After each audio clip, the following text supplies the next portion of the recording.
In the previous segment 6a, we heard about the conciliatory verses and the supposed niceties in Islam. But where do the violent sections come from? Well, Muhammad's migration from Mecca to Medina is the famously called Hijrah. Thus begins the second period of the alleged revelations called the Medina period. The Medina became the headquarters of the first organized crime syndicate in history. Muhammad sent piratical raiding parties to slaughter, plunder, rape and enslave so-called unbelieving Arabs, the majority in the Arabian Peninsula.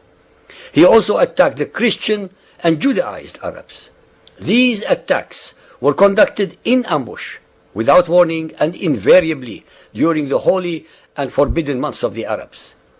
To justify any and all of his criminal and unmerciful instructions to assassinate his opponents, to attack innocent and unsuspecting other Arabs, very convenient revelations were descended upon him by Allah through the angel Gabriel, whenever and wherever he needed them, thus sanctifying his actions. It was during the Medina period that the mantra twinning and invariably associating Muhammad with Allah was also revealed. Allah and His Messenger, Allah wa Rasulahu. It was also during the second period that almost all of the hate-mongering and warmongering verses of the Quran were descended. The following verse, called the abrogating verse, is the one that explains all the misunderstandings and contradictions that overwhelm and confuse people. Surah Al-Baqarah chapter 2 verse 106. It says, "None of our revelation do we abrogate, ma nansukh, or cause to be forgotten, aw nunsiha, without substituting them with something better or similar." Abrogation, nasakh, means that Muhammad's Allah revealed verses that overruled, overturned, or deleted previous ones. Now let us take what is called the sword or fighting verse, for example, which was revealed in Medina. It overturned or overruled 124 earlier conciliatory verses of the Meccan period. Surah At-Tawbah chapter 9 verse 5 says, "But when the forbidden months are past, then fight and slay the pagans wherever you find them, and seize them, beleaguer them, and lie in wait for them in every stratagem of war."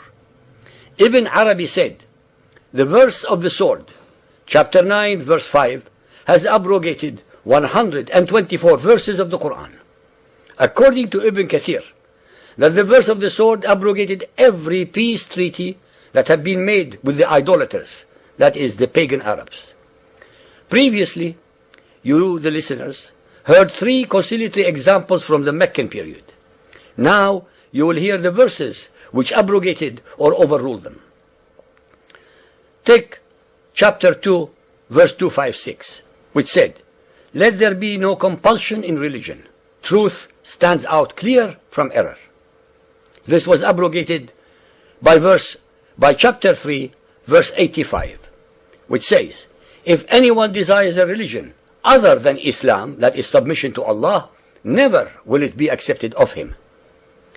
Then we go to chapter 109, verse 6, which says, "To you your religion, and to me my religion." Now look at chapter 61, verse 9, which says, "It is he who has sent his apostle with guidance and the religion of truth, that is Islam, that he may proclaim it over all religion, even though the pagans may detest it." We go to the third verse, which is chapter 15, verse 42. "Allah is our Lord and your Lord. Unto us our works, and unto you your works," and so on. And look at chapter 9, verse 29, which says, "Fight those who believe not in Allah, nor the last day, nor hold that forbidden, which has been forbidden by Allah and His Apostle, nor acknowledge the religion of truth, even if they are of the people of the book," that is the Jews and the Christians, "until they pay the jizya with willing submission and feel themselves humiliated."